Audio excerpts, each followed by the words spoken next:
거울 중에 거울입니다. 여러분들이 올바른 마음가짐으로 산상수훈 말씀을 들으면 매 시간이 새로워지는 시간이 될 것입니다.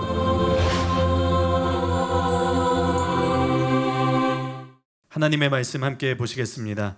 오늘 우리에게 주시는 하나님의 말씀은 마태복음 5장 43절에서 48절까지의 말씀입니다. 마태복음 5장 43절에서 48절까지의 말씀을 한 절씩 교독하고 마지막 절인 48절은 다 같이 읽겠습니다. 또 내 이웃을 사랑하고 내 원수를 미워하라 하였다는 것을 너희가 들었으나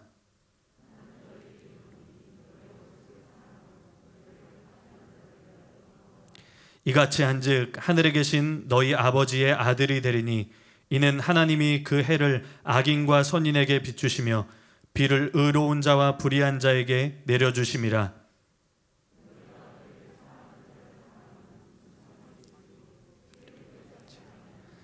또 너희가 너희 형제에게만 무난하면 남보다 더하는 것이 무엇이냐?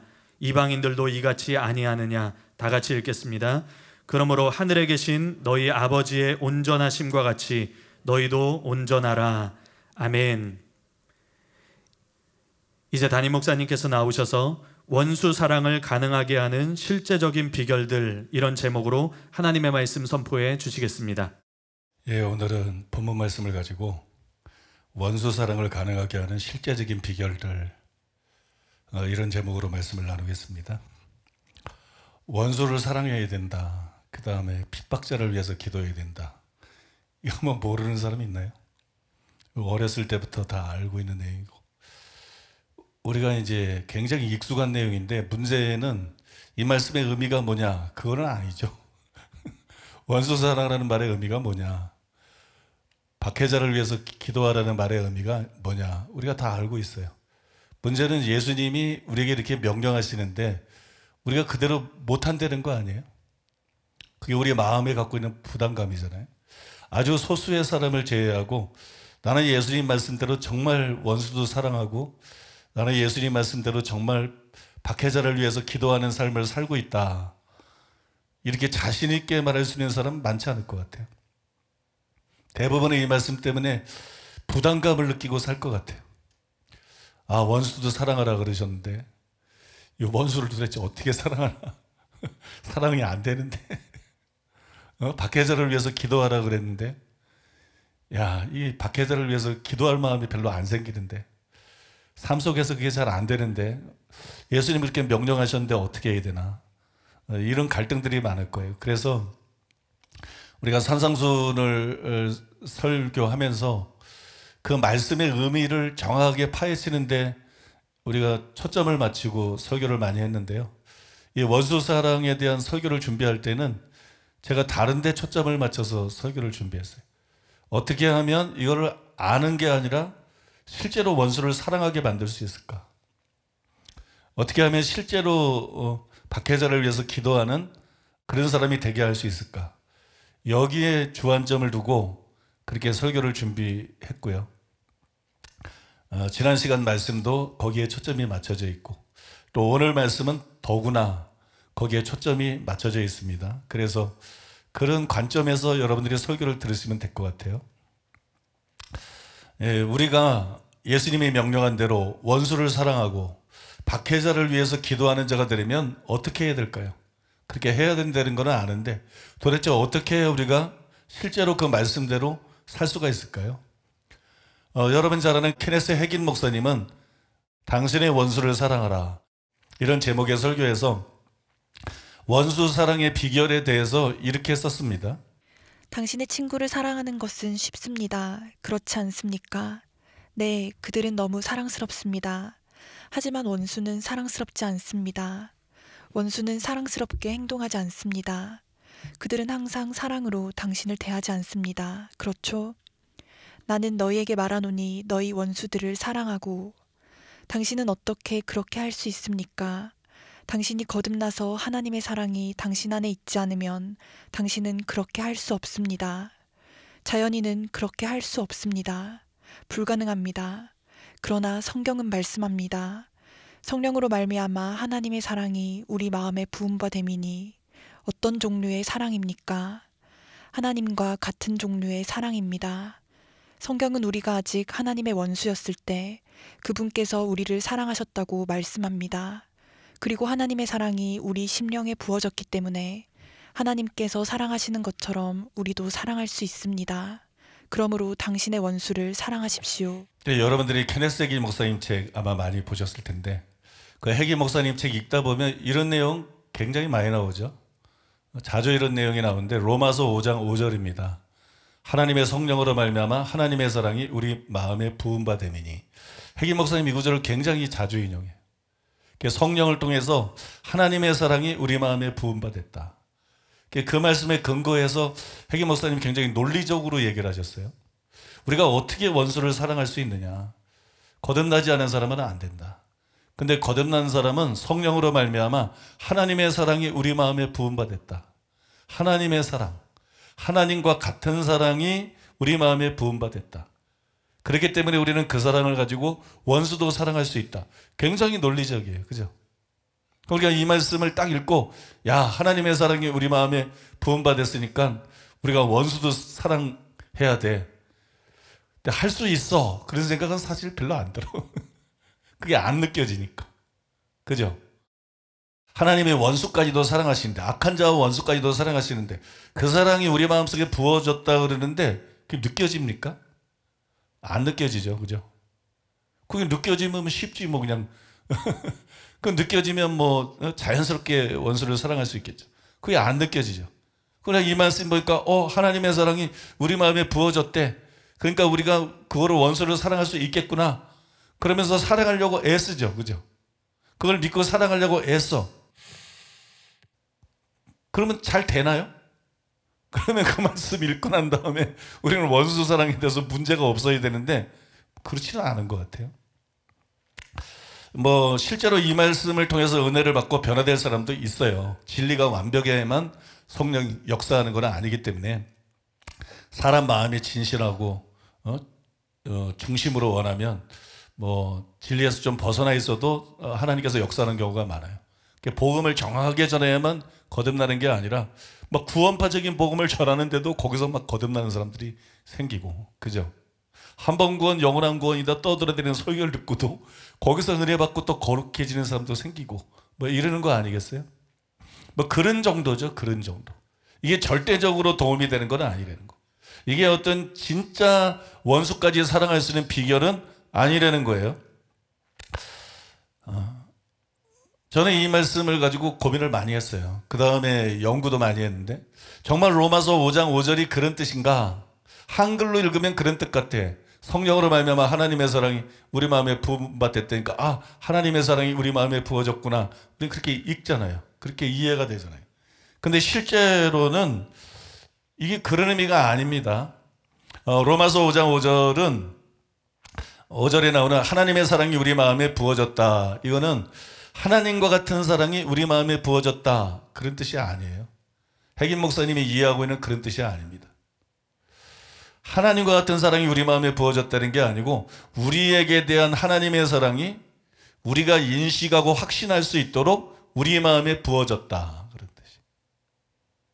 하나님의 사랑이 부어진 게 아니고 우리가 하나님을 사랑할 수 있는, 이웃을 사랑할 수 있는 그게 아니고 우리를 사랑하는 하나님의 사랑이, 하나님이 나를 사랑한다는 것을 내가 인식할 수 있도록, 확신할 수 있도록 성령에 의해서 우리를 사랑하시는 그 하나님의 사랑이 우리에게 부어졌다는 거예요. 우리 마음에 부어졌다는 거예요.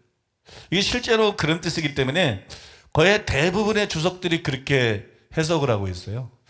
뭐 다 소개할 수는 없고 그 중에 대표적으로 유명한 가장 실력 있는 신학자 세 사람의 글을 여러분들에게 소개해드리면, 먼저 존 스토트는 이 구절에 대해서 이렇게 썼어요. 하나님의 사랑이라는 표현에 나오는 소유격은 목적격 소유격이 아니라 주격 소유격이 틀림없다. 이러면 좀 골치가 아파져요. 그치? 근데 뭐 이건 몰라도 돼. 뭐 어려운 말도 아니지만 몰라도 돼. 하나님에 대한 우리의 사랑이 아니라 우리에 대한 하나님의 사랑을 말한다는 점에서 그렇다. 하나님에 대한 우리의 사랑을 지금 얘기하고 있는 게 아니에요.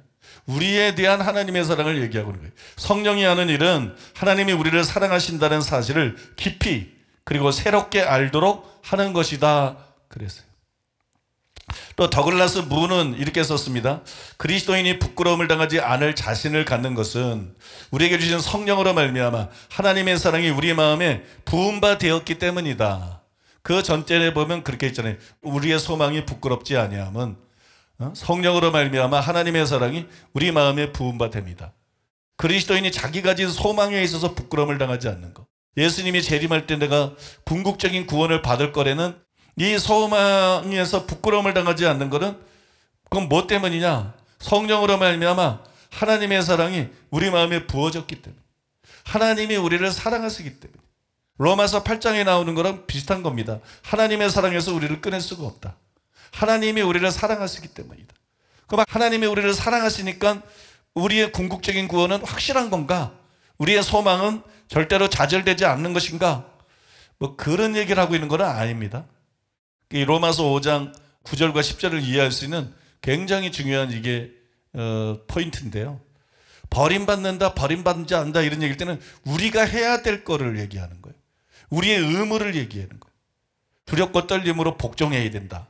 뭐 자기 몸을 쳐서 복종해야 된다. 근신하고 깨어 있어야 된다. 그렇지 않으면 버림받는다. 이러는 거거든요. 근데 로마서 5장에서는 우리의 의무를 얘기하고 있는 게 아니라 하나님의 사랑을 얘기하고 있는 거예요. 그럼 로마서 5장에는 우리의 의무에는 아무 문제가 없는 거예요. 무슨 얘기냐? 그냥 정상적으로 믿고 신앙생활하는 성도들에 대한 얘기라는 거예요. 이 사람들은 예수 믿고 구원을 받았을 뿐만 아니라 당연히 하나님 말씀을 따라서 자기를 죄에게 종으로 드리지 않고 의에게 종으로 드리고 하나님 말씀에 순종하며 사는 이렇게 정상적으로 신앙생활하고 있는 성도들에게 하나님이 당신들을 사랑하니까 당신이 하나님과 원수였을 때에도 예수님을 보내가지고 당신을 구원하고 그렇게 사랑하지 않았냐? 당신이 지금 구원받고 화목제물들 예수님을 통해서 하나님과 화목하게 되고 하나님의 자녀가 되었다. 그러면 궁극적인 구원은 더 확실한 거 아니냐? 여러분 지금 이 말을 굉장히 잘 들으셔야 돼요. 그러면 궁극적인 구원은 확실한 거 아니냐? 이게 무슨 얘기예요? 이 사람의 의무를 얘기하는 게 아니에요. 이 사람의 삶을 얘기하는 거 아니에요. 행실을 얘기하는 게 아니에요. 이 사람은 믿고 정상적으로 신앙생활한다고 간주한 상태에서 정상적으로 신앙생활하는 성도들에게 얘기하는 거예요. 당신이 구원받은 것처럼 당신의 궁극적인 구원도 확실하다. 왜? 하나님이 당신을 사랑하신다. 원수 됐을 때도 당신을 사랑했는데 당신은 의롭다 안 받고 지금 하나님의 자녀 아니냐? 그러면 하나님이 더 사랑할 거 아니냐? 그러면 궁극적인 구원은 당신이 받은 구원보다 더 확실한 거 아니냐? 여러분 이게 한 번 구원이 영원하다는 얘기입니까? 그게 아니에요. 그게 아닙니다. 한 번 구원이 영원하다는 얘기가 아니라 정상적으로 신앙생활하는 사람의 구원이 확실하다는 거예요. 이런 얘기를 지금 로마서 5장에서 하고 있는 거예요. 믿습니까? 그리고 여러분 그런 뜻이기 때문에 6장에서는 버림받을 수 있는 얘기가 나오는 거고 8장에서도 버림받을 수 있는 얘기가 나오는 거고 11장에서도 사도 바울이 버림받을 수 있는 얘기를 하고 있는 거예요. 이게 여러분 그런 뜻이 아니라면 그런 얘기를 할 수가 없죠. 성경은 서로가 모순되지 않는다는 거예요. 그죠? 성경은 서로 모순되면 진리가 아니에요. 그러니까 로마서 5장 9절은 그런 뜻이고 로마서 8장 31절에서 39절은 예정의 관점에서 얘기하는 거예요. 그냥 예수 믿고 구원받은 사람을 얘기하고 있는 게 아니라 예정으로 주제전환이 들어가면서 예정된 사람에 대해서 얘기하고 있는 거예요. 그러니까 여러분 로마서는 절대적으로 칼빈의 교리하고는 반대되는 거예요. 칼빈의 주장하고 다른 거예요. 한 번 구원은 절대 영원한 구원이 아닙니다. 구원받은 사람도 버림받을 수 있다는 것이 로마서의 바울의 진짜 가르침입니다. 로마서 6장이나 로마서 8장이나 로마서 11장에서 너도 찍히는 바 되리라. 하나님의 인자 어미를 보라. 그렇지 않으면 너도 찍히는 바 되리라. 분명히 찍혀질 수 있고 버림받을 수 있다는 것을 말씀하고 있는데 이건 문맥을 암만 찾아봐도요. 그걸 뒤집을 수 있는 내용이 전혀 없어요. 그 장의 문맥뿐만이 아니라 로마서 전체의 문맥을 봐도 그걸 뒤집을 수 있는 게 없어요. 그건 액면 그대로 그런 의미인 거예요. 믿습니까? 육신대로 살면 반드시 죽을 것이로되 그럼 그건 죽는 거고 멸망당하는 거지. 그걸 여러분 뒤집을 수 있는 문맥이 전혀 없습니다. 그런 근거가 전혀 없습니다. 오늘 이 설명이 장로교 목사님들에게 복이 되기를 바랍니다. 장로교 성도들의 눈을 뜨게 해주기를 바랍니다. 그래서 그 목사님들이 진리로 돌아오고 그 성도들이 진리로 돌아와서 바르게 신앙생활하는 사람이 되기를 예수님의 이름으로 축복합니다. 더글라스 부의 글을 읽고 있었죠. 그죠? 그리스도인이 부끄러움을 당하지 않을 자신을 갖는 것은 우리에게 주신 성령으로 말미암아 하나님의 사랑이 우리 마음에 부음받되었기 때문이다. 이런 취지에서, 그리고 바울이 붓다라는 동사를 택한 것을 볼 때 우리의 하나님 사랑으로 보다는 우리에 대한 하나님의 사랑으로 풀어야 한다는 것이 분명하다. 하나님의 사랑을 우리의 마음속에 부어줬다는 것. 그러니까 하나님이 우리를 얼마나 사랑하는지를 말하는 것이지, 그 사랑이 부어줬다는 거지 우리가 하나님을 사랑하는 것에 대해서 말하는 게 아니라는 거예요. 그 사랑을 우리가 심판의 날에 받는다는 믿음의 근거는 하나님이 사랑하신다는 우리의 지적 인식에만 있는 것이 아니라, 또한 하나님이 십자가상에서 보여주신 사랑의 증명에만 있는 것도 아니라, 하나님이 우리를 사랑하신다는 내적이고 주관적인 확신에도 있다. 이것이 하나님의 사랑이 우리에게 주신 성령으로 말미암아 우리 마음에 부음바 되었다고 바울이 천명하여 밝히고 있는 요점이다. 또한 토마스 슐라이너는 이렇게 썼습니다. 하나님의 사랑이 신자들의 소망을 옹호하기 때문에, 그리고 속격, 해 아가페 투 대우에 있는 속격 대우는 주격적 속격으로 이해되어야 하기 때문에 이 문구는 우리를 위한 하나님의 사랑을 가리킨다. 분명한 것은 하나님의 사랑의 선물이 이번에는 신자들이 하나님을 사랑하도록 자극하지만 이 문맥에 이 주제를 들여와서는 안 된다. 성령을 통해서 하나님이 우리를 얼마나 사랑하고 계시는지, 그 하나님의 사랑을 우리가 알게 됐어요. 그런 이제 내적인 확신을 갖게 됐어요. 그러면 그게 뭘 낳겠어요? 하나님에 대한 사랑을 낳겠죠. 우리를 그토록 사랑하시는 하나님을 사랑하게 만들 거예요. 그러나 여기에서는 그 주제를 끌어들여서는 안 된다는 거예요. 여기서는 우리가 하나님을 사랑하거나 우리가 이웃을 사랑하는 것을 말하는 것이 아니라 하나님이 우리를 얼마나 사랑하시는지, 하나님의 사랑이 바로 그걸 말하는 거예요. 우리를 향한 하나님의 사랑. 우리가 아가페의 사랑으로 다른 사람을 사랑하는 게 아니라 그 하나님의 사랑이 우리 마음에 부어진 것을 뜻하는 것입니다. 케네스 긴 목사님도 늘 강조하시듯이 우리는 성경 말씀 그대로 믿어야 돼요. 그 구절을 정확하게 해석하고 이해하고 그 다음에 그 뜻대로 믿어야 그게 진짜로 성경 말씀대로 믿는 것입니다. 믿습니까?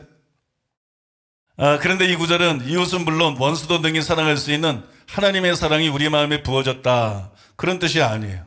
성령에 의해서 우리를 사랑하시는 하나님의 사랑을 우리가 확신하게 되었다는 것이 그런 뜻입니다. 그러므로 여러분, 하나님의 사랑이 우리 마음에 부어졌다. 우리가 케네스 긴 목사님 책에서 이런 주장들을 굉장히 여러 곳에서 읽을 수 있는데 이거는 진리가 아니에요. 이거는 사실이 아닙니다. 실체가 없는 공허한 주장이에요. 여러분 생각해 보세요. 정말로 원수까지 사랑할 수 있는 하나님의 사랑이 우리 마음에 그냥 부어졌다고 생각해 보세요. 원수도 사랑하시는 하나님의 사랑이 저와 여러분들 마음속에 부어졌어요. 그런데 우리가 원수를 사랑하는 말에 거부감을 느낄까요? 그런데 우리가 그 말씀 들어 사는 것을 어렵다고 생각할까요? 그럴 리가 없죠. 원수 사랑하기 위해서 노력할 필요나 있나요? 자연스럽게 원수를 사랑하게 될 것이에요. 어떤 분은 이렇게 반문할 수도 있어요. 하지만 갈라디아서 5장 22절에 성령의 열매는 사랑이라고 기록되어 있지 않습니까? 결국 성령이 사랑할 수 있게 하는 것 아닙니까? 그러니까 성령을 통해서 하나님의 사랑이 우리 마음에 부어졌다고 말할 수도 있지 않을까요? 그렇게 볼 수도 있지 않을까요? 이렇게 반문할 수도 있어요. 그러나 그것하고 이것하고는 다른 것이에요. 그 말씀이 말하고 있는 거하고 하나님의 사랑이 우리 마음에 부어졌다고 하는 것은 다른 것이라는 것이에요. 물론 성령의 열매는 사랑입니다. 그러나 과연 사랑, 실학, 화평, 오래 참음, 자비, 양선, 충성, 온유, 절제, 이런 것들이, 이런 성령의 열매들이 처음 믿을 때 우리 마음에 부어졌나요? 아닙니다. 부어지지 않았습니다. 단지 그렇게 살 수 있도록, 그런 열매를 맺고 살 수 있도록 믿는 자들에게 성령을 주신 것이에요. 성령의 열매들을 부어준 게 아니에요. 여러분, 그 성령님이 사랑뿐만 아니라 절제에 이르기까지 성령의 열매를 맺는 삶을 살 수 있도록 우리를 감동하시고 우리를 인도하시고 우리를 도와주시는 거예요. 믿습니까? 그래서 우리는 그 성령의 인도를 쫓아서 살아야 되는 거예요. 그때 율법의 요구가 이루어지고 그때 여러분 성령의 열매들이 맺혀지게 되는 것입니다. 그러므로 어떻게 해야 원수를 사랑할 수 있느냐? 하나님 같은 사랑이 우리 마음에 부어졌으므로 우리가 능히 원수도 사랑할 수도 있다. 이거를 믿고 이제는 원수를 사랑해라. 핵인 목사님이 말하는 것은 정답이 아니고 정확한 말이 아닙니다. 그 대신 우리는 이렇게 대답을 해야 돼요. 우리는 우리의 힘으로는 원수를 사랑할 수 없다. 그러나 원수까지 사랑할 수 있도록 도와주는 성령님이 우리 안에 계신다. 그러므로 우리가 원수를 사랑하기로 결단하고 성령님을 의지해서 원수까지도 사랑해야 된다. 이게 답이에요. 여러분 믿습니까? 항상 이것이 성경적인 바른 답인 줄로 믿습니다. 한편 우리가 이것을 알아도 여전히 원수 사랑은 쉬운 것이 아니에요. 그래서 추가로 원수를 사랑하는 데 실제적인 도움이 될 수 있는 몇 가지 비결을 오늘 여러분들에게 소개해드리고자 합니다. 원수를 사랑하라는 것은 우리의 본성에 반대되는 일입니다. 그래서 대부분 사람들이 원수 사랑하라는 말씀 좋아하지 않아요. 그래서 여러분 제게도 그랬어요. 야, 원수 사랑하는 말씀 너무 부담스럽고 너무 어렵고 때로는 거의 불가능하게 느껴지고 그렇게 하려고 노력할 뿐이지 어떻게 온전히 원수를 사랑하며 살 수가 있나 그런 생각을 갖고 살았습니다. 그러나 지금은 어렵거나 불가능한 말씀으로 생각이 되지 않습니다. 이게 충분히 가능한 거구나. 나도 이제 그렇게 살아야 되겠구나. 그런 마음이 들어요. 여러분들은 들었을 터인데 스탠리 존스라는 유명한 선교사가 이런 말을 했어요. 당신에게 잘못을 범한 사람을 위해서 기도해라. 그것은 적개심과 원한에 대한 해독제가 될 것이다. 원수를 사랑하고 핍박자를 위해 기도하라. 근데 사랑이 안 가. 그 다음에 그를 위해서 기도할 마음도 없어. 그런 사랑이 내 속에 느껴지지 않아요? 아, 그러면 원수와 핍박자를 위해서 그럴 마음이 없어도 기도하라는 거예요. 그러면 사랑하게 된다는 거예요. 여러분 이 말 대해서 어떻게 생각하세요? 말은 그럴싸해. 이거 효과 없습니다, 여러분. 이거는 명언이지 사실상은 여러분 효과가 없는 말씀이에요. 그러니까 저는 단순히 이런 멋진 말을 할 생각은 없다는 거예요. 이런 우리에게 실제로 도움이 될 수 있는, 실제로 원수를 사랑하고 실제로 핍박자를 위해 기도하는데 도움이 될 수 있는 그런 효과적인 비결을 여러분들에게 소개해드리기를 원하는 것이. 그래서 여러분 오늘 말씀을 관심을 가지고 잘 들으시고 그래서 원수 사랑하는 사람으로 박해자를 위해서 기도하는 사람으로 다 변화되는 여러분 되시기를 바랍니다. 첫째로 따라해 보겠습니다. 불가능하다는 생각부터 버려라. 원수를 사랑하고 핍박자를 위해서 기도하라. 이런 명령은 불가능이라는 단어를 떠오르게 만들어요. 여러분 근데 이 불가능하다는 생각부터 버려야 돼요. 나도 할 수가 있구나. 이거 충분히 가능하구나. 이런 생각이 우리 속에 있어야 됩니다. 필립 얀시의 책에 보면 C.S. 루이스에 대한 일화가 나옵니다. 그것은 원수 사랑이 불가능하다는 생각을 뿌리 뽑는데 굉장히 효과가 있어요. 어떤 내용인데 그러냐? 이렇게 쓰여 있어요. 기독교에는 죄는 미워하되 죄인은 사랑하라는 원리가 있다. 말처럼 쉽지 않은 일이다. 루이스는 죄를 미워하는 것과 죄인을 미워하는 것을 시시콜콜 구분한다는 것이 오랫동안 이해가 안 갔다고 한다. 어떻게 사람을 미워하지 않으면서 그 사람이 한 일만 미워할 수가 있다는 말인가? 그러나 내가 평생 그렇게 해온 대상이 한 사람 있음을 오랜 후에 알았다. 바로 나였다. 내 비겁함과 속임수와 탐욕은 지독히 미워했어도 나 자신은 계속 사랑한 것이다. 거기엔 전혀 어려움이 없었다. 그런 행동을 미워한 것도 실은 나를 사랑했기 때문이다. 자신을 사랑했기에 자신이 그런 일이나 하는 존재임이 밝혀지는 것이 슬펐던 것이다. 이렇게 쓰여 있어요. 참 놀라운 말 아닌가요? 굉장히 통찰력 있는 말이에요. 나의 최고의 원수는 나예요. 나의 최고의 원수는 나입니다. 마귀보다 오히려 내가 더 나의 원수예요. 자기보다 자기를 해할 수 있는 존재는 이 우주에 아무도 없습니다. 그런데 우리는 내가 자기를 위협하는 원수임에도 불구하고 또 여러 가지 악과 실수와 범죄에도 불구하고 죽을 때까지 자기를 사랑합니다.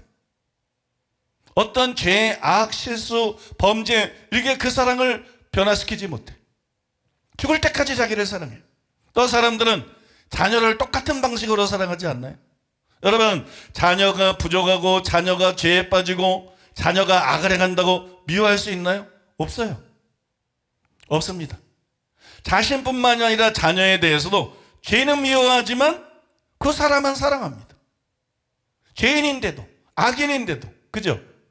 원수 같은데도 죄는 미워하지만 그 사람은 사랑해요. 그래서 우리가 자녀를 위해서 애를 태우고 근심하고 또 많은 부모들이 기도하는 거 아니겠어요? 이것은 여러분, 다른 사람이 악함에도 불구하고 사랑하는 것이 실제로 가능하다는 증거예요. 원수 사랑은 절대로 불가능한 것이 아니에요. 원수 사랑은 가능한 일이에요.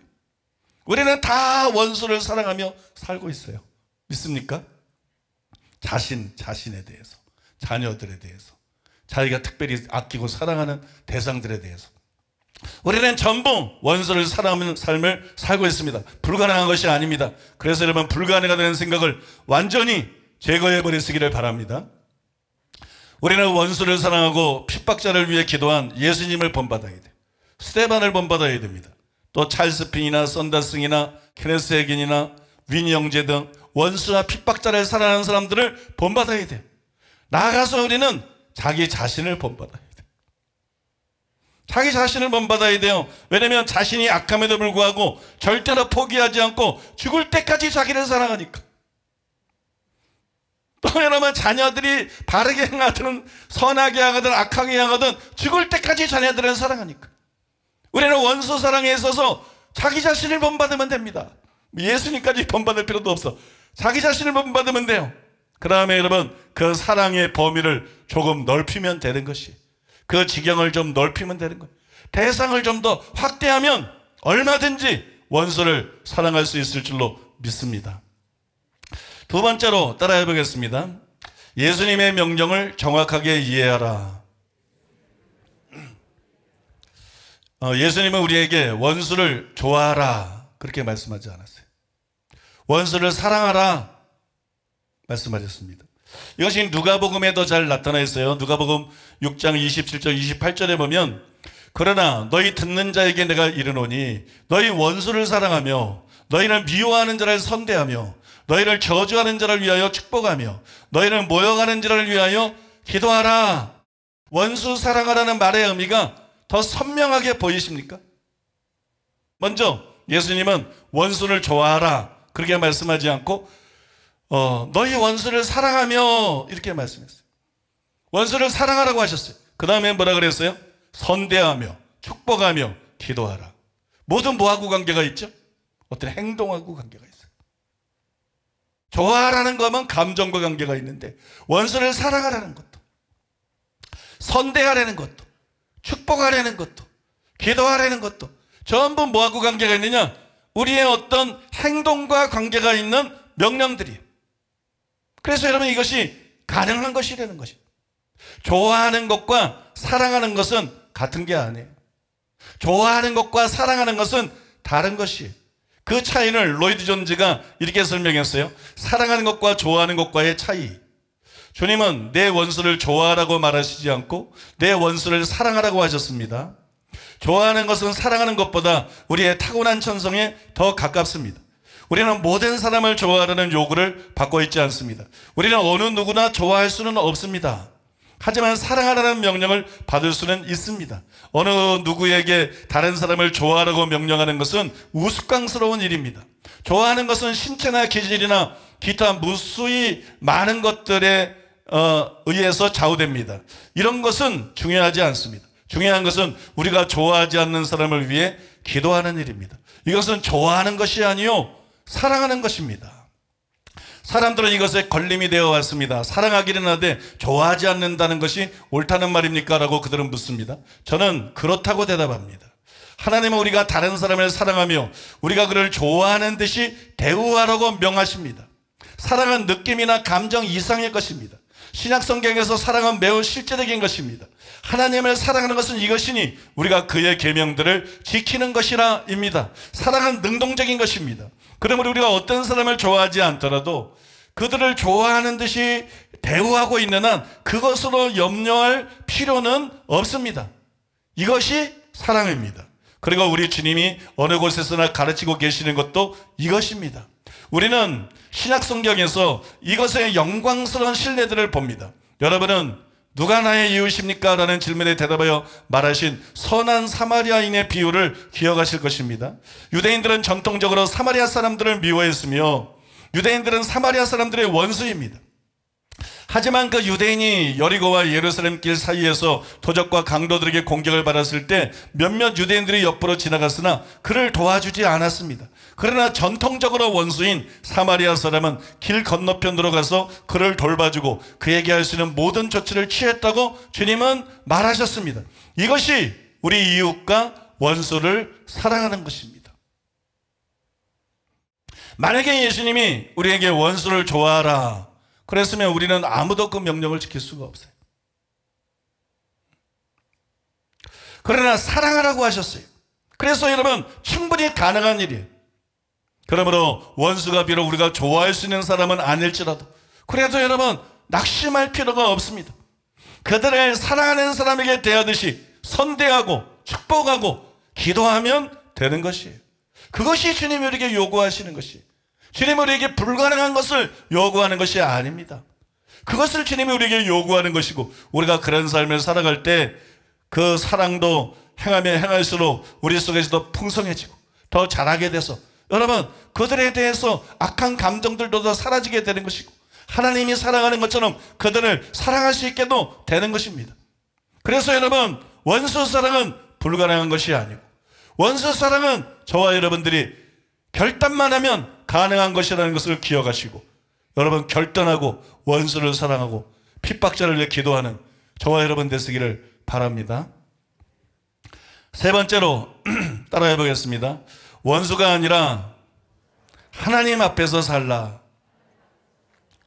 본래 이 죄라고 하는 것은 하나님을 두려워하지 않기 때문에 짓는 거예요. 하나님을 실제로 두려워하면 죄를 짓지 않습니다. 즉 하나님을 의식하지 않기 때문에 짓는 거예요. 바꿔 말하면 하나님을 무시하기 때문에 짓는 거예요. 로마서 3장 10절이야 18절에 보면 특별히 18절에 보니까는 그들의 눈앞에 하나님을 두려워함이 없느니라. 그 앞에는 인류가 짓는 모든 죄들을 말했어요. 이방인이든 유대인이든 인류가 짓는 모든 죄들을 쫙 열거하고 난 다음에 왜 그러면 인류가 이런 죄 가운데 사느냐? 그들 앞에 하나님을 두려워함이 없느니라. 하나님을 두려워하지 않기 때문에 사람들이 여러분 죄를 짓는다는 거예요. 요셉이 유혹을 이기고 죄를 짓지 않은 비결은 그 반대였죠. 그냥 사람이 아니라 하나님을 의식했습니다. 그러나 하나님을 경외했습니다. 그러나 하나님을 두려워했어요. 그래서 유혹을 이길 수 있었습니다. 그런데 원수 사랑도 마찬가지라는 거예요. 원수 사랑도 마찬가지다. 하나님을 의식하고 하나님의 목전에 생하면 쉽게 원수를 사랑하고 그들을 위해서 기도할 수 있다는 것이에요. 원수 사랑하라고 명령한 분이 누구예요? 바로 하나님이에요. 예수님이에요. 그 말씀을 따라 우리를 심판할 분이 누구예요? 바로 하나님이에요. 우리는 자꾸 원수를 의식한다는 거예요. 우리는 자꾸 원수를 생각한다는 거예요. 그래서 원수를 사랑하는 걸 힘들어요. 그러나 우리가 의식해야 될 건 원수가 아니라는 거예요. 우리가 의식해야 될 건 하나님이라는 거예요. 우리는 하나님을 섬기는 거라는 거예요. 우리는 하나님 말씀대로 살고자 하는 거라는 거예요. 믿습니까? 우리는 하나님께 심판을 받는다는 거예요. 그러니까 우리가 원수를 의식하지 않고 하나님을 의식하면 얼마든지 원수를 사랑할 수 있고 하나님 앞에서 살면 원수 사랑하는 것이 어려운 일만은 아니라는 것입니다. 오래전에 제가 이 설교를 준비하면서 원수를 사랑하고 핍박자를 위해 기도하라는 말씀을 어떻게 하면 쉽게 지킬 수가 있을까? 어떻게 하면 성도들로 하여금 이 어려운 말씀을 쉽게 실제로 지키게 만들 수가 있을까? 그걸 가지고 고민을 했어요. 그때 이런 생각이 들었습니다. 원수 사랑이 어렵게 느껴지는 것은 원수와 나와의 관계에서 이 명령을 생각하고 원수에게 너무 집중하고 주목하고 있기 때문이 아닐까? 즉 원수 앞에서 살아가고 있기 때문이 아닐까? 원수를 생각하고 원수에게 주목하고 원수의 악행들을 곱씹으면 결국은 여러분 원수 앞에서 사는 거예요. 그러나 원수가 그렇게까지 중요한가? 그와 그의 악을 의식하고 용서하거나 사랑하지 못하고 죽으면 결국 나만 손해고 이중적인 손해가 아니겠는가? 나는 하나님을 믿고 하나님 앞에서 살고 하나님의 심판을 받을 것이다. 그러므로 원수 사랑을 하나님과 나 사이의 문제로 보고, 원수와 나 사이의 문제가 아니라 하나님과 나 사이의 문제로 보고 하나님을 의식하고 하나님 앞에서 행한다면 원수 사랑이 훨씬 쉬워지지 않겠는가? 그런 생각이 들더라고요. 이런 생각과 느낌이 그냥 드는 게 아니라 훅 하고 들어왔어요. 제 마음에 이런 생각과 느낌이 훅 하고 들어왔어요. 그 후에 제가 이걸 잊고 지냈어요. 그래 어느 날 주일 3부 예배 설교 후에 강단에서 기도하고 있는데 이게 다시 떠오르는 거예요. 그리고 여기에 뭔가가 있다. 옛날에 훅 하고 내 속에 들어온 이 생각 안에 뭔가가 있다. 그렇게 느꼈어요. 그래서 제가 무엇을 모르고 있는지 알려달라고 기도하기 시작했어요. 그 기도를 하자마자 즉각 스데반의 순교에 대한 성경 구절이 떠올랐습니다. 사도행전 7장 54절로 60절.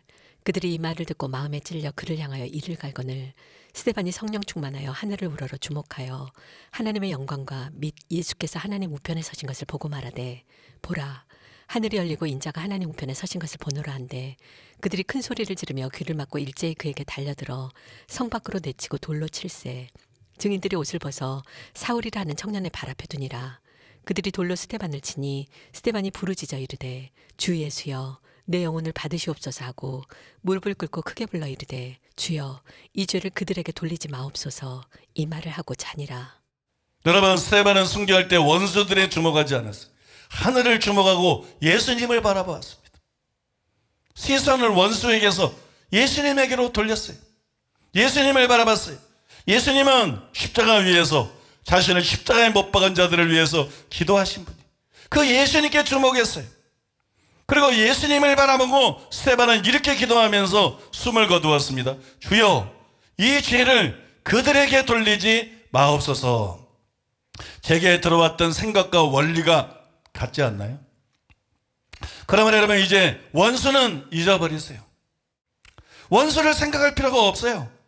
핍박한 자를 생각할 필요가 없어요. 그들의 악행에 집중할 필요가 없어요. 그러면 원수를 사랑할 수 없습니다. 여러분 원수를 잊어버리고 그들의 악행도 잊어버려야 돼요. 더 이상은 원수를 주목하는 것이 아니라, 그래서 원수 앞에서 행하는 것이 아니라 하나님을 의식하고 하나님 앞에서 행해야 됩니다. 믿습니까? 그렇게 하면 원수 사랑이 결코 어려운 일이 아니라는 것이에요. 한편 본문 45절에 보면 이와 어느 정도 관련이 있는 말씀이 있습니다. 이같이 한즉 하늘에 계신 너희 아버지의 아들이 되리니 이는 하나님의 그 해를 악인과 선인에게 비추시며 피를 의로운 자와 불의한 자에게 내려주심이라. 이렇게 기록이 되어 있어요. 여러분 이 안에 원수를 사랑하고 핍박자를 위해서 기도할 수 있는 비결이 들어있습니다. 그것을 로이든즈가 잘 설명을 했는데 제게는 그 말이 굉장히 도움이 됐어요. 참 제 심금을 울리고 저에게 큰 도움이 되더라고요.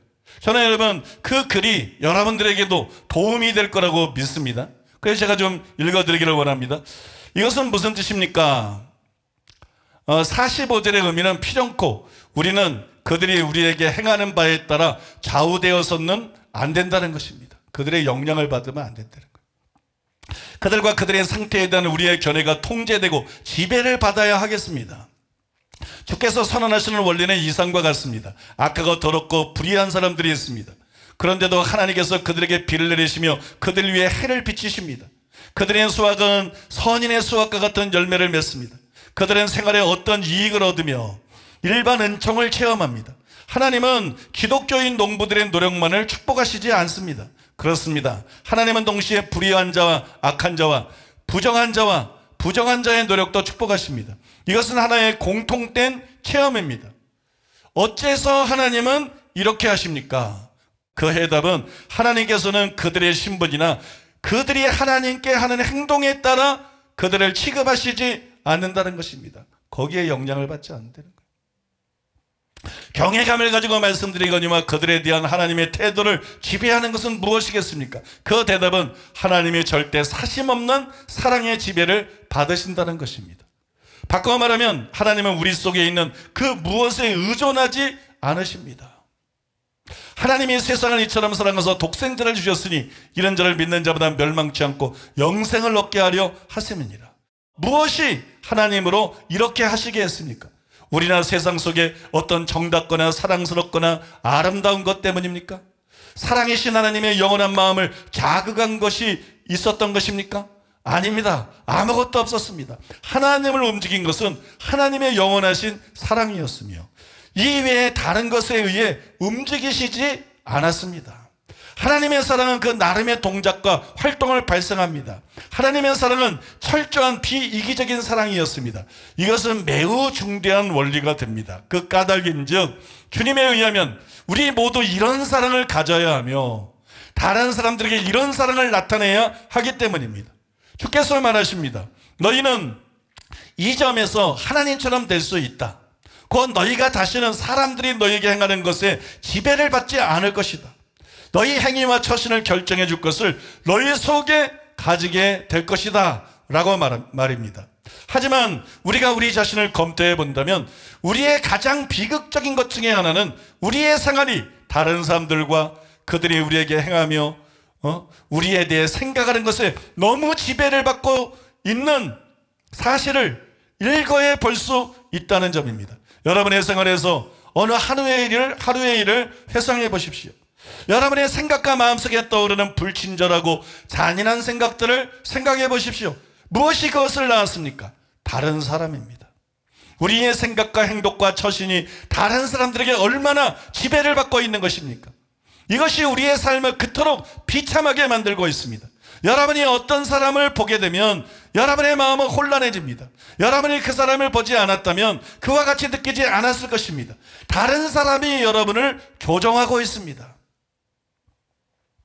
주님은 결국 너희는 이 상태에서 벗어나야 된다. 다른 사람이 조종하는 상태에서. 너희는 이 상태에서 벗어나야 된다.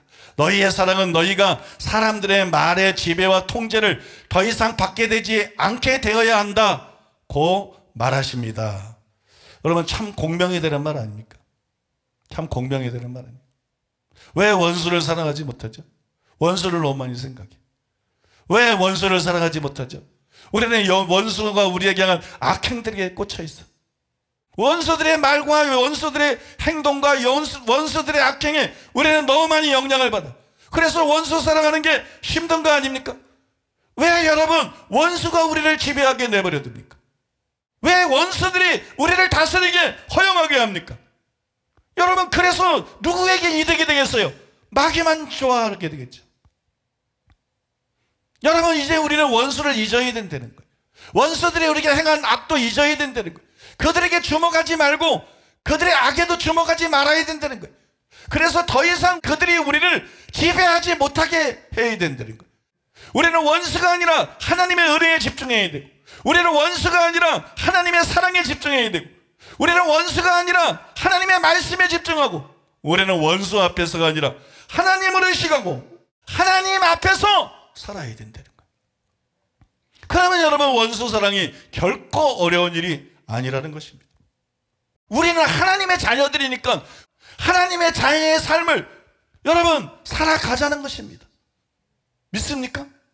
그렇게 결단하면 원수 사랑이 그렇게 어려운 일이 아니에요. 핍박자를 위해 기도하는 것도 그렇게 어려운 일이 아니에요. 믿습니까? 여러분 그렇게 하시는 여러분 되시기 바랍니다. 마지막 네 번째로 따라해 보겠습니다. 자신이 사랑의 빚진 자라는 사실을 잊지 말라.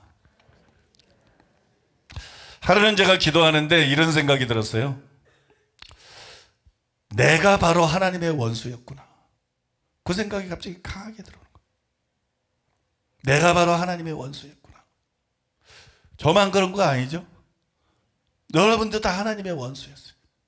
우리는 하나님의 자녀이기 전에 그냥 일반 사람이 아니었어요. 세상 사람이 아니었어요.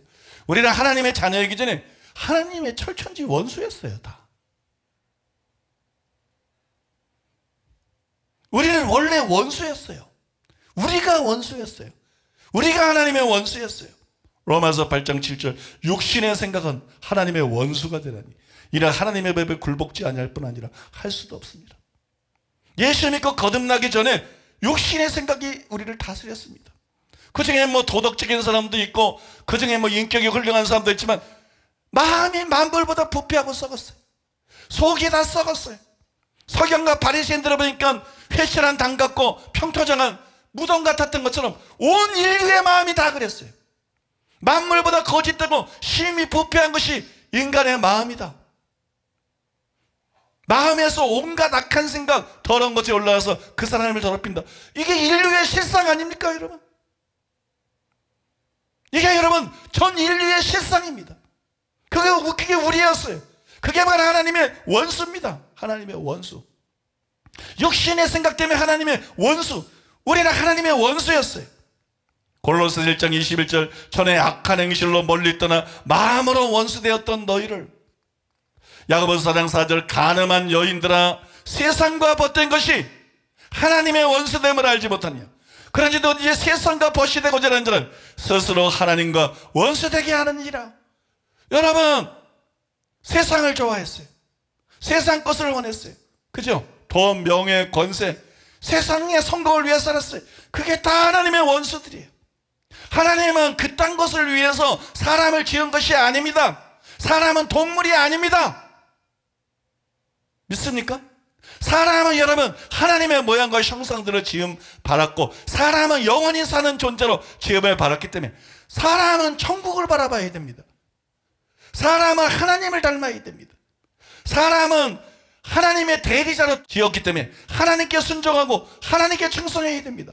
그런데 그게 아니라 자기의 왕국을 세우고 돈을 벌고 성공하고 그죠? 명예를 얻고 권력을 얻고 다 그런 거 위해 살지 않았습니까? 뭐 고상한 거 위해 살았습니까? 공부를 해도 그거 위해서 하고 열심히 일해도 그거 위해서 하고 계획을 세워도 그거 위해서 하고 이게 다 하나님의 원수들이에요. 세상과 벗된 사람들 하늘의 것이 아니라 위의 것이 아니라 땅의 것 세상 것을 추구하며 우리가 살았어요. 육신의 생각, 악한 행실, 세상과 벗된 것 그게 우리 아니었습니까 여러분? 우리는 이 세 가지로 인해서 하나님의 원수였습니다. 모든 목사들과 모든 신자들이 하나님의 원수였어요. 고상한 사람 아무도 없어요. 훌륭한 사람 아무도 없어요. 거룩한 사람 아무도 없어요. 다 이런 하나님의 원수였어요. 그게 우리입니다. 그런데 하나님께서 그런 원수인 우리를 심판하고 멸하셨느냐? 도리어 우리를 사랑하시고 우리에 대해서 오래 참으시고 우리를 구원하셨어요. 그게 로마서 5장 10절에 나옵니다. 곧 우리가 원수 되었을 때 그의 아들의 죽으심으로 말미암아 하나님과 화목하게 되었은즉 이렇게 말했어요. 이로 인해서 우리는 사랑의 빚진 자들이 된 것이 모든 그리스도인들은 사랑의 빚진 자입니다. 하나님의 원수들인데 철천지 원수들인데 하나님이 사랑하시고 용서하시고 구원해 주시고 아들을 희생하시고 하나님의 자녀로 삼으셨기 때문에 모든 그리스도인은 원수 사랑의 빚진 자들이 믿습니까? 원수 사랑의 빚진 자. 원수 사랑은 다른 거 아닙니다. 우리가 받은 하나님의 사랑을 반환하는 것입니다. 우리가 받은 하나님의 사랑을 다른 사람에게 베푸는 것입니다.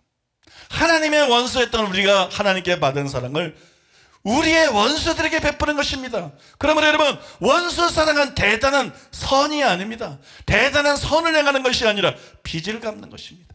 그것은 마땅한 것이고 그것은 여러분 당연한 것입니다.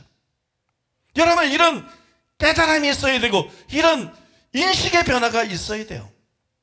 때문에 그날 이런 생각이 저에게 밀려 들어왔습니다. 하나님은 내가 죄인이고 원수였을 때 나를 사랑하셨다. 나의 죄와 악에도 불구하고 사랑하셨다. 그런데 원수나 핍박자의 악이 왜 나에게 문제가 되는가?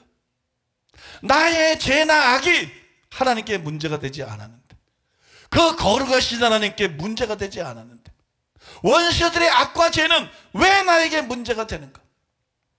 나의 죄와 악에도 불구하고 하나님은 나를 사랑하셨는데 그러면 나는 왜 원수의 죄와 악에도 불구하고 그들을 사랑하지 못하나? 하나님이 나에게 하신 것처럼 그들을 불쌍히 여기면 그만 아닌가? 하나님이 나를 사랑하신 것처럼 그들을 사랑하면 그만 아닌가? 그런 생각이 드는 거예요. 나중에 제가 설교를 준비하다 보니까 로이드 존즈가 저보다 먼저 이것을 깨달았더라고요. 그리고 이렇게 여러분 그가 말을 했어요. 무엇이 기독교인을 이렇게 특별한 사람으로 만드는 것입니까? 원수까지 사랑하는 사람으로, 핍박자를 위해 기도하는 사람으로. 무엇이 기독교인을 이렇게 특별한 사람으로 만드는 것입니까? 이 특유함은 무엇이겠습니까? 기독교인을 남보다 더하게 하는 것은 무엇입니까? 기독교인은 자기가 철저하게 소망없고 정죄받은 존재임을 압니다. 기독교인은 자기가 하나님 앞에서 죄진 자요, 하나님의 사랑을 조금도 청구할 수 없는 자임을 압니다. 기독교인은 자기가 하나님의 원수요, 외인임을 압니다. 그런데 기독교인은 예수 그리스도 안에서 값없이 주시는 하나님의 사랑을 보고 무언가를 깨달은 사람입니다. 기독교인은 하나님께서 자기의 독생자를 세상에 보내셨을 뿐 아니라 악한 죄인이요 반역자인 자기를 위해 그를 십자의 지급으로 보내신 것을 압니다. 하나님은 자기에게 등을 돌리시지 않고 그 이상 나아가셨습니다. 기독교인의 이 모든 일이 자기를 위해 있는 것을 아는 사람입니다. 이것은 하나님과 동료 인간에 대한 그의 태도를 변화시켰습니다. 기독교인은 용서를 받을 자격이 없을 때 용서를 받은 사람입니다. 그러니 그가 원수를 용서해 주지 않을 권리가 어디에 있겠습니까? 그래서 참 여러분 설명을 잘했어요. 우리는 자기를 알고 은혜를 아는 자가 돼야 돼요. 자기를 알고 은혜를 아는 자. 그 은혜를 너무 쉽게 잊어버리면 안 돼요. 자기를 아는 자만 회개를 할 수가 있어요. 심령이 가련한 자가 그래서 첫 번째 나오는 거예요. 자기를 아는 자만 믿을 수 있어요. 자기를 아는 자만 거듭날 수 있어요. 자기를 모르는 자는 절대로 구원받지 못합니다. 교회 안에서는 수십 년 예수 믿어도 명목상의 신자로 있거나 외식하는 자는 그 사람들을 보면 자기를 모른다는 거예요.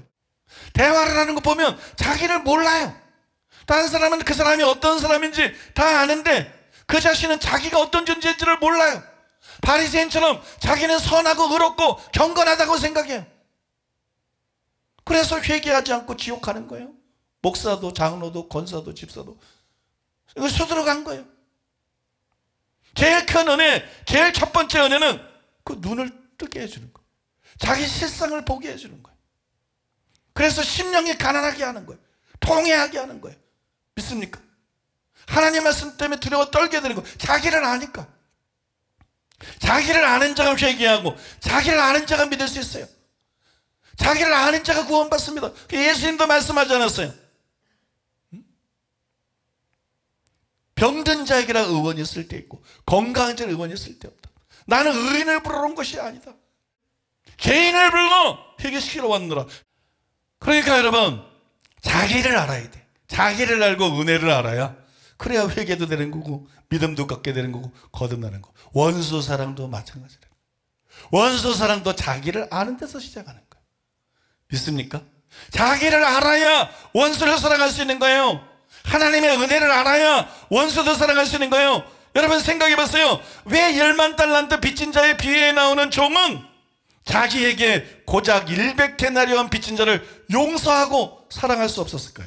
그것은 자기는 채권자고 동료는 채무자라고만 생각을 한 거야. 자기를 모르는 거야. 자기야말로 동료와 비교할 수 없는 채무자였는데 자기는 채권자고 여러분 동료는 채무자라고만 생각했기 때문이에요. 마찬가지로 우리가 나는 원수보다 의롭고 그는 힘이 약하다. 그런 사실에만 우리가 주목하고 있으면 원수 사랑할 수 없어요. 그런 생각, 그런 의식만 갖고 있으면 우리는 핍박하는 자를 위해서 기도할 수가 없습니다. 자신이 하나님께 크고 많은 죄를 지었음에도 불구하고 하나님께서 미워하거나 대적하지 않고 사랑으로 사랑하시고 오래 참고 구원해 주셨다는 것을 기억해야 되는 거예요. 자신이 어떤 존재인지를 기억해야 되는 거예요. 하나님의 은혜를 잊지 말아야 되는 거예요. 즉 자기가 바로 사랑의 빚진 자다. 자기가 바로 채무자라는 것을 깨달아야 된다는 것입니다. 그러면 원수를 사랑할 수 있습니다. 그러면 핍박자를 위해서 기꺼이 기도할 수 있습니다. 믿습니까? 여러분, 오늘 여러분들에게 저는 실제적으로 여러분들을 도와드리길 바래요. 어렸을 때부터 알아. 어렸을 때부터 원수를 사랑하고 핍박자를 위해 기도하라. 이거 주일학생도 알지 모르는 사람 어디 있어? 근데 여러분 중에 얼마나 많은 사람들이 10년, 20년, 30년, 수십 년 되면서 이 말씀과 무관한 삶을 살아왔어요. 이 말씀을 실제로 지키지 않는, 그 이 말씀은 너무 어렵다, 부담스럽다, 이게 정말 가능할까, 그러면서 살아왔죠. 나는 여러분, 이 설교를 통해서 여러분들이 바뀌게 되기를 원합니다. 이제는 이웃을 사랑할 뿐만 아니라 원수를 사랑하는 사람으로, 이제는 자녀와 가족들을 위해 기도할 뿐만 아니라 핍박자를 위해서도 진실한 마음으로 기도할 수 있는 사람으로 그게 바뀌기를 원합니다. 오늘 말씀이 우리를 그렇게 바꿀 것입니다. 말씀이 천지를 창조한 것처럼, 말씀이 우리를 거듭나게 한 것처럼, 오늘 여러분과 나는 말씀들이 우리를 또한 능히 원수를 사랑하는 사람으로, 핍박자를 위해 기도하는 사람으로 바꿀 수 있습니다. 원수 사랑 어려운 거 아닙니다. 핍박자를 위해 기도하는 거 어려운 거 아닙니다. 오늘 말씀을 따라 우리의 생각이 바뀌면, 우리의 인식이 바뀌면 원수 사랑, 그거 여러분 결코 어려운 일이 아니에요. 핍박자를 위해 기도하는 거 결코 그게 어렵거나 불가능한 것이 아닙니다. 그래서 오늘 말씀을 통해서 원수를 사랑하는 삶을 살게 되시기를 바랍니다. 핍박자를 위해 기도하는 삶을 살게 되시기를 바랍니다. 하늘에 계신 너희 아버지의 자비하신 같이 너희도 자비하라. 하늘에 계신 너희 아버지의 온전하신 같이 너희도 온전하라. 그래서 주님이 우리에게 이르기를 원하시는 온전에 이르는 저와 여러분 되시기를 바랍니다. 그래서 하나님이 우리에게 주시길 원하는 온전한 은혜를 받고 온전한 축복을 받고 온전히 쓰임받는 저와 여러분들의 삶, 저와 여러분들의 남은 생애가 되기를 예수 그리스도의 이름으로 축복합니다.